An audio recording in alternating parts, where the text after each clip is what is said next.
سعادت حسن منٹو کا تعارف۔ خاندانی پس منظر۔ سعادت حسن منٹو کے والد غلام حسن منٹو قوم اور ذات کی کشمیری، امرتسر کے ایک محلے کوچاو کیلا میں ایک بڑے خاندان کے ساتھ رہتے تھے۔ ان کے والد پیشہ سے جج تھے۔ سعادت حسن منٹو ایک باکمال شخصیت تھے۔ پیدائش: منٹو 11 مئی 1912 کو موضع سمرالہ، ضلع لدھیانہ میں پیدا ہوئے۔ ان کے والد لدھیانہ کی کسی تحصیل میں تعینات تھے۔ دوست انہیں ٹامی کے نام سے پکارتے تھے۔ منٹو اپنے گھر میں ایک سہما ہوا بچہ تھا جو سوتیلے بہن بھائیوں کی موجودگی اور والد کی سختی کی وجہ سے اپنا آپ ظاہر نہ کر سکتا تھا۔ ان کی والدہ ان کی طرفدار تھیں۔ وہ ابتدائی سے اسکول کی تعلیم کی طرف مائل نہیں تھے۔ ان کی ابتدائی تعلیم گھر میں ہوئی۔ 1921 میں اسے MAO مڈل اسکول میں چوتھی جماعت میں داخل کرایا گیا۔ ان کا تعلیمی کیریئر حوصلہ افزا نہیں تھا۔ میٹرک کے امتحان میں 3 مرتبہ فیل ہونے کے بعد انہوں نے 1931 میں امتحان پاس کیا تھا، جس کے بعد انہوں نے ہندو سبھا کالج میں FA میں داخلہ لیا، لیکن اسے چھوڑ کر MO کالج میں سال 2 میں داخلہ لے لیا۔ انہوں نے انسانی نفسیات کو اپنا موضوع بنایا۔ پاکستان بننے کے بعد انہوں نے بہترین افسانے تخلیق کیے، جن میں ٹوبہ ٹیک سنگھ، کھول دو، ٹھنڈا گوشت، دھواں، بو وغیرہ شامل ہیں۔ ان کے کئی افسانوی مجموعے، خاکے اور ڈرامے شائع ہو چکے ہیں۔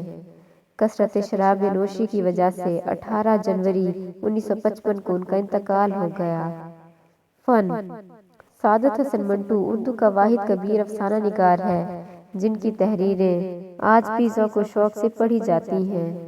وہ ایک صاحب اسلوب نثر نگار تھے جس کے افسانہ مضامین اور خاکے اردو ادب میں بے مثال حیثیت کے مالک ہیں۔ منٹو ایک معمار افسانہ نویس تھے جنہوں نے اردو افسانہ کو ایک نئی راہ دکھائی۔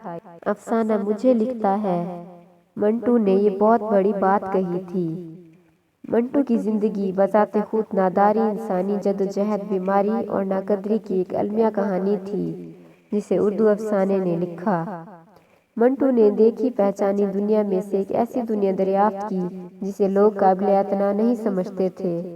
یہ دنیا گمراہ لوگوں کی تھی جو مروجہ اخلاقی نظام سے اپنی بنائی ہوئی دنیا کے اصولوں پر چلتے تھے۔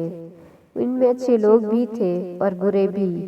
یہ لوگ منٹو کا موضوع تھے۔ اردو افسانے میں ایک بہت بڑی موضوعاتی تبدیلی تھی جو معمار افسانہ نویس کی پہلی اینٹ تھی۔ اس کے افسانے محض واقعاتی نہیں ہیں، ان کے بطن میں تیسری دنیا کے پسماندہ معاشرے کے تضادات کی داستان موجود ہے۔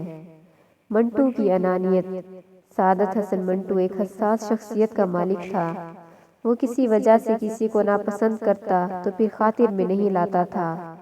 اس کی انا اگر مجروح ہوتی تو آگے والے کی شامت ہی آ جاتی۔ افسانوی مجموعے: دھواں، منٹو کے افسانے، نمرود کی خدائی، برقعے، پھندے، شکاری عورتیں، سرکنڈوں کے پیچھے، گنجے فرشتے، بادشاہت کا خاتمہ، شیطان، اوپر نیچے درمیان میں، نیلی رگیں، کالی شلوار، بغیر اجازت، رتی ماشا تولا، یزید، ٹھنڈا گوشت، بڈھا گھسٹ، آتش پارے، خالی بوتلیں، خالی ڈبے، سیاہ حاشیے، گلاب کا پھول، چغد، لذت سنگ، تلخ ترش شیریں، جنازے۔